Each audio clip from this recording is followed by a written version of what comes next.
వ్యాసుడు వేదాల యొక్క విస్తారతను చూసి వాటిని భాగాలుగా విభజించినట్లయితే సాధారణ ప్రజలు కూడా వాటిని అర్థం చేసుకుని అధ్యయనం చేయడం సులభమని గ్రహించారు.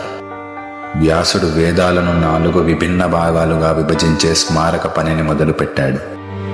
వేదాలను విభజించడంలో అతని అద్భుతమైన సాధన కారణంగా వ్యాసుడు వేదవ్యాసుడు అనే బిరుదును పొందాడు. అంటే వేదాలను విభజించిన వాడని అర్థం.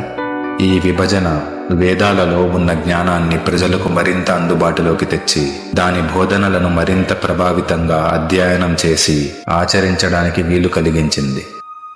ఆ విధంగా ప్రాచీన జ్ఞానాన్ని సంరక్షించి వ్యాప్తి చేయడంలో వేదవ్యాసుడి సహకారం కీలకమైనది.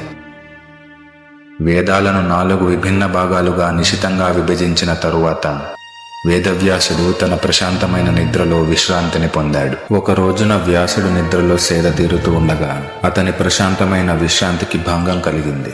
వేదవ్యాసుడు తన మనస్సు యొక్క లోతులలో అస్పష్టమైన అస్థిరమైన దృశ్యాల అనుభూతిని పొందుతున్నాడు.